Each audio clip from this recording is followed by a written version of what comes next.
Welcome to the Rim Podcast. This is the Iggy. Today it's not about the doctors or lawyers. Today is about, I don't know if you ever heard like Kurt Angle, Rock, Rikishi, Undertaker, Kane, and so on. But today we got a really special guest. That guest is... I am Drake Wuertz. I'm a candidate for state representative in District 30 here in the wonderful state of Florida. I'm also a former professional wrestler. Beautiful. That's a beautiful introduction. Thank you, sir. I want to ask you a question. Tell me about yourself and switching from the sports entertainment to becoming the political arena. Why did you decide to do that? Yeah. Well, I'm a father of 3 young children. Okay. I'm married to my wife, Valerie. We have, like I said, 3 young ones, Sophia, Braden, and Matthew. We've been married for 10 years. We've been rooted in the community of Seminole County here in Central Florida for 7 years now. We migrated from California, like a lot of folks.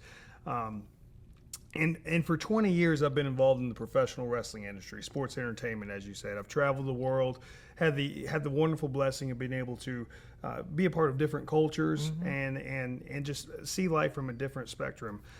Over recent years, I've gotten really involved in local civic engagement. And, before 2016, I would say, didn't necessarily care too much about politics. I didn't think it affected me. But once I started raising a family and once I started getting involved in my community, I realized that the decisions and the policies that are made, they affect my everyday life. They affect the lives of my neighbors. And particularly over the past 18 months with everything that's happened with COVID and all that, we've really seen how important strong leadership is.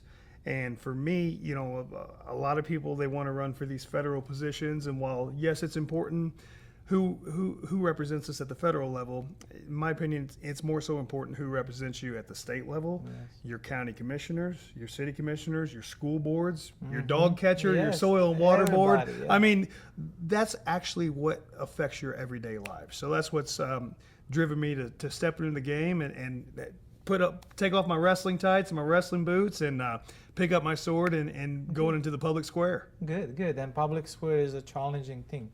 So, like, what was one of the most difficult thing that you have faced being a political entertainment?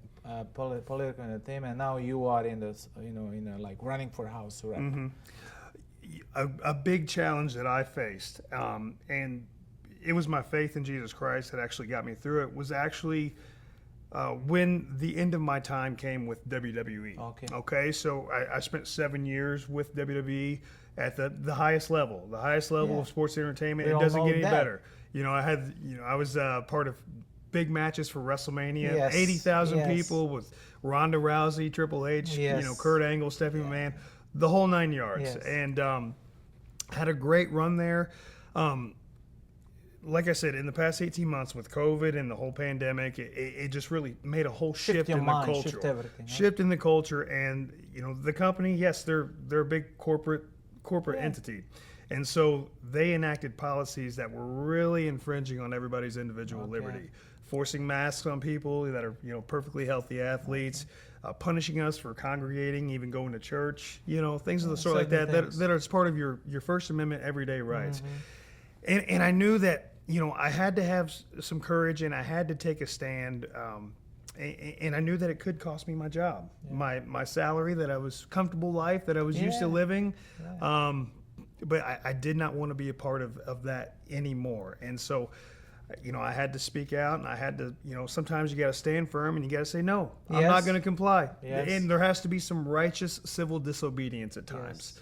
And so that was a big challenge for me, but through my faith in Christ and knowing that no matter what, as long as I'm pursuing Him and pursuing righteousness, He's got me covered. And in the past 2.5 months since I've left WWE, I've been able to live a life that is beyond my wildest dreams. Nice. And now I'm being called to step in and run for office. And again, putting away my comfortable life, you know what I mean? And but I'm just blessed with where God has taken me. And that's what all the podcast is about. We reach at the top level, and then sometimes people are kind of like curious. What about if I go down? Not many people can take it. There's a lot of anxiety, depression after that. You have to psychologically be so wealth and mentally stable to do that. Yes. Now I know you're running for a District 30. Can you explain to us what that particular district is facing? Yeah. Well, first off, that encompasses parts of Seminole County, which is Altamont Springs, a little bit of Castleberry. It also takes in Eatonville and Maitland. So it's a little bit of Seminole and Orange counties. I think, the issues that are facing the district as a whole, a lot of the small business owners, it's just the rising cost of regulation, the red tape that they're facing in operating their small businesses. It's no secret, the Democrats in the state legislature, they spent a lot of time criticizing our great governor, Ron DeSantis. They would love to lock us down again. They would love to just force double masks on everybody. We need to stand firm against that. The COVID tyranny that is threatening to take on these municipalities, we need to have strong fighters that are going to stand against that and say, no, you're not going to shut down our businesses. We have therapeutics out there for those that wish to take vaccines. Vaccines are out there as well. There's no reason to close down businesses. There's no reason to close down churches. We're going to help you. I'm going to fight for the common working class people of District 30. The current representation is not representing District 30. Has not gotten $1 appropriations for the community either. So I'm going to be that person that is out there that is representing the community up in Tallahassee. Good. I love that. So my next question is do you think the political representative agenda are successful? And if you become elected, what would you do differently than they are? No, quite frankly, she's not successful. Okay. Again, like I said, not one bill has passed, not one thing has gone to the governor's desk. As I said, the current representative has spent a lot of time criticizing the governor and, reminding people to wash their hands, reminding grown adults to wash their hands and wear masks instead of actually fighting for the people of District 30. So what I'll do is, like I said, I'm out in the community. I've been involved. I've been involved at the grassroots level for a while now, whether it be at school boards, whether it be for peacefully protesting, speaking out for victims of human trafficking, which is rampant in our state, speaking out for the unborn child. As a Christian conservative man, that's one of my greatest passions, is protecting the unborn child. And the students that have been victims, again, of this overreach at the school board level. The teachers' unions have brought in their agenda on the school boards, and the school boards are bowing to the mob of the teachers' unions rather than the constituents that voted them into office. And so we need to hold them accountable. We need to have representation with a backbone that's not going to be afraid to stand up and not going to be afraid to make a statement and go against the establishment and the narrative and the agenda. So that's I'm that guy. Yes, I love it. And I know you're coming from sports entertainment industry, and I know you can advocate, because when you're running your own business, you have to deal with so many people. Yes. A lot of times, I'm seeing government officials don't have that kind of acknowledgement, don't have connections with the public, and they're running the offices. And then I think you would be a great fit, and that's why the podcast is about. We're bringing lawyers and doctors. I want to make sure our audience. So now my question: if I'm living in those district, why should I vote for you over overqualified other candidates? Well, as I said, I represent the working class, the muscular class. There's the Zoom and Skype class, and yes, they're important. But I'm a working class American in that district. I'm a father of 3 children. I know the struggles that everybody is facing in these current days of making ends meet. And again, I'm going to fight for policies that affect their everyday life, but also from a Christ-honoring standpoint. I'm gonna stand for the values that our nation was founded upon. I'm going to defend the Constitution of Florida, defend the Constitution of the United States, and I'm going to be unapologetic about it. Nice. And then, as a professional House representatives, you are also willing to work with another constituents from other parties. If Absolutely. you do that, right? What is the common ground that you guys took? Because a lot of times they reach to certain compromise, but they never make resolutions, like in the businesses. When you have an issue with the client, what do? You resolve, or you lose the client. You make it right. Yes, yeah. On the political side, is we don't see that. So I know you are open. If you are open, and can you look it up in camera and say, listen, future opponents or not, this is what I do for you, and I'm willing for you to work for me. Yeah, well, in regards to economic issues or small businesses or taxes, there's some common ground that I can find on the other side of the aisle. Some things I will not bend or bow on. Obviously, is the issue of abortion. I'm not gonna back down from that. Florida is last year, 74,000 babies were murdered in the act of abortion. And, quite frankly, I feel that Republican leadership has kind of tried to compromise too much in that regard.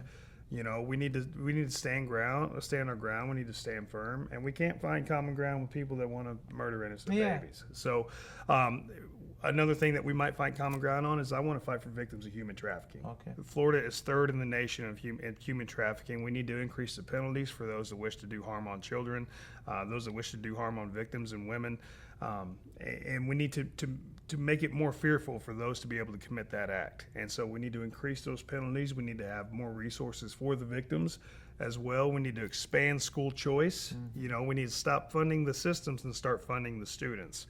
There are vouchers and things that are available now, but there's a lot of conditions that have to be met before those are enacted. We need school choice for all. Yes, you need the rights, and like I said, I love to interview different kind of opponents so that we can educate everybody. And then our client, that's what it's all about, being a human being. It's like having an open choices, having your thought, my thought, and sit down behind the table and let's make what is the best for the public. Free thinking. Yes, exactly. So but the interest of those constituents, I will have those at the forefront when I go to Tallahassee. And even if you're not in my district, everything that we vote for in Tallahassee, that affects the whole entire state of Florida.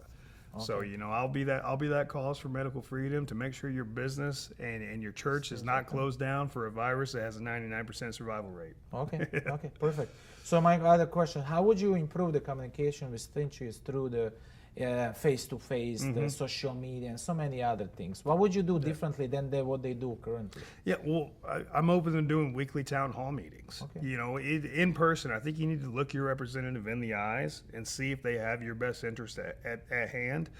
Also, Facebook Q&A lives, those are great, but, I want to be able to have a central area where we can do, at the very least, bi-weekly town hall meetings. I want to hear from the constituents. I want to hear what their concerns are. We're going to start going out and knocking doors here very soon. So, I want to get a feel and a vibe for what is missing and what they need. And the last thing that we need to do is make government bigger. I'm going to stand for everything that kind of limits the government in regards to how involved they are in people's everyday lives. We're there to defend life, and we're there to defend property. And anything that we can do, those are our two main responsibilities. Anything that we can do to enhance and preserve that, we will. Nice. Now, other times, somebody like your election's coming 2022, right? Yes, sir. If somebody wants to become a volunteer, how they can reach out to you, where they need to go? I know we'll post all of the information. Yes. You can talk to them what kind of help you're looking for. Please go to my website, votedrake.com. You can also... my personal cell phone number is on our Facebook page. That goes directly to me. Reach out. What we need now is we need door knockers. We need canvassers. We're going to need some people to do social media blasts. Most of all, here in these early stages, though, we need donations. This is a grassroots campaign. I'm unlike a lot of your guests. I'm not a lawyer. I'm not a doctor. I'm certainly not independently wealthy. Like I said, I'm a working class American. I work with my hands for a living, just like all of you. So any donation of any size really goes a long way. You can find that button at votedrake.com.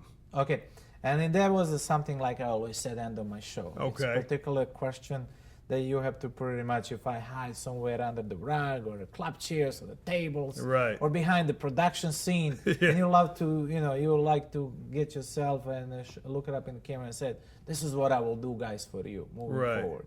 Please do so. Absolutely. Again, my name is Drake Wuertz. I am a candidate for state representative in District 30. It's been my absolute pleasure to be here and spend this time with you guys.